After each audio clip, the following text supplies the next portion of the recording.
Okay, thank you very much. Let me sort of put the first question, try and outline the landscape, the business landscape as it were, and then move on to understanding how Indian companies can, should build, buy, and essentially grow in that market. Bernard, let me come back to you.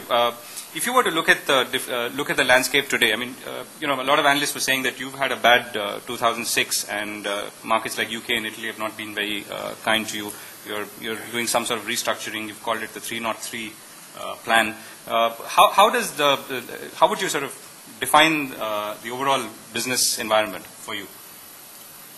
Well, I would say first of all, the business environment for us is not only Europe, but we operate beyond Europe. I don't see a negative business environment going forward. But if I come back on the relationship between Europe and India, I want to make an additional comment.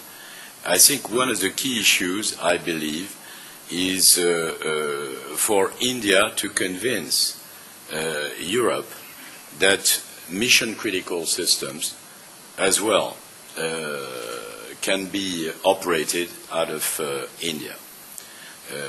I think there is, I believe, an image issue at the moment, which is wrong. I mean, the idea that the work which goes to India is low-level work, which is not true at all.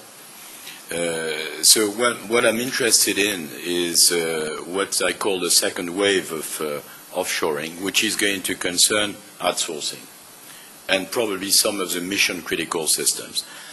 As a company, we manage some highly critical systems, like we are the global systems integrator of the Olympic Games, and that's highly critical. I can tell you, everything has got to be ready the day and the minute it starts.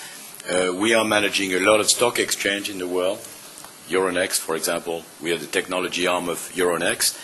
We're also managing a lot of payment systems, card processing in most of the European countries. Those kinds of systems are what I call mission-critical systems. And I think the day we can manage some of these systems, not only in Europe but also in India and maybe in other countries, I think it will be a real test. I believe and I concur with what was said before. I mean, the acquisition route is it does accelerate your growth, but it's not enough. You have got to build up from there. And then what is key is to understand your clients and to build up long-term relationship with them. That's, for me, the key factor. Sudeep, so general view on the business landscape. I mean, do you see growth in the next 6 months to a year? What are the areas that you see growing?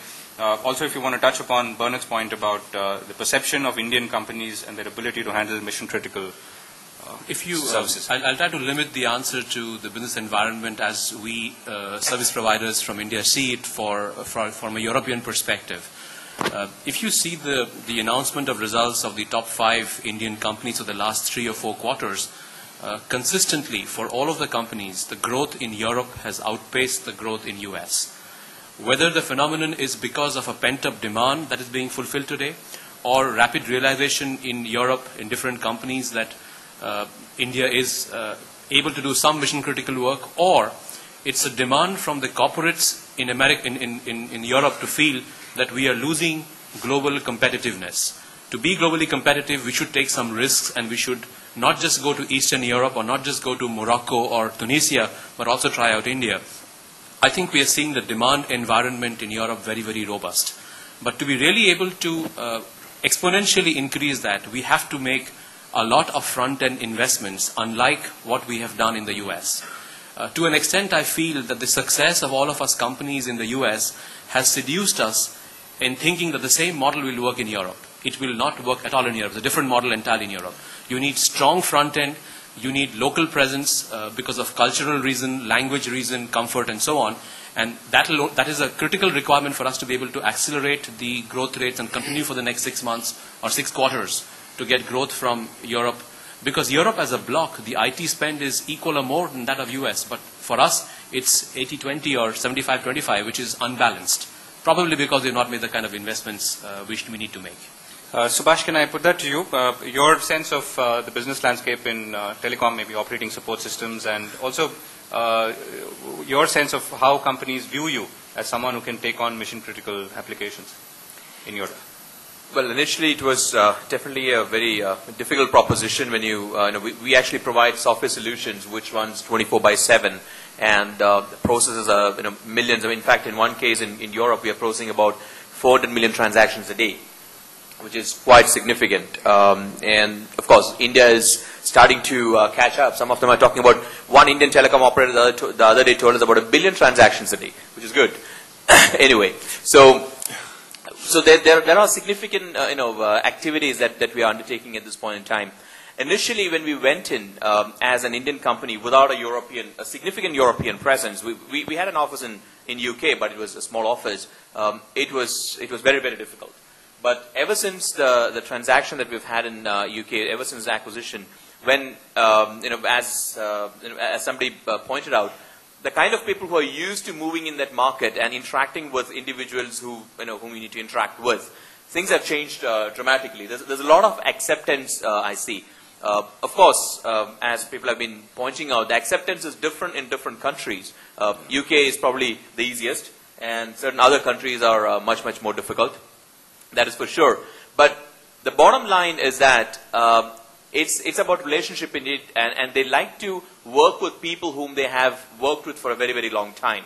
So that's where I think Indian IT industry is very popular for shipping people from India for all sorts of consulting work. That's probably fine. But when it comes to managing the business, I think shipping people from India is probably not a great idea. So we as a company have never done it, and we don't do that. We hire locally, we take, so someone whom I recruit is someone who has worked with my competition or some other organization like that, who knows exactly how to move in the market. And that has created significant traction for us. Okay, time for questions and comments from the House. Anyone would like to address the broader subject of Indo-EU trade opportunity in the IT context, or do you have questions for anyone in the panel? Yes, please. Could you introduce yourself as well? Yeah, can I have a microphone or everybody can hear me? Yes. Good. So, my name is Gary Angus, and I represent Finland.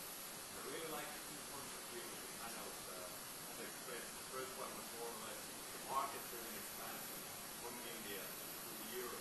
But I particularly like the white coat approach, which is not actually market-driven so much because they are actually making acquisitions in the smaller countries to not in the UK, sort of like you mentioned. Can you be more specific? Is your expansion strategy based on more and you're looking for certain technologies more than the market? Is that question aimed at Wipro?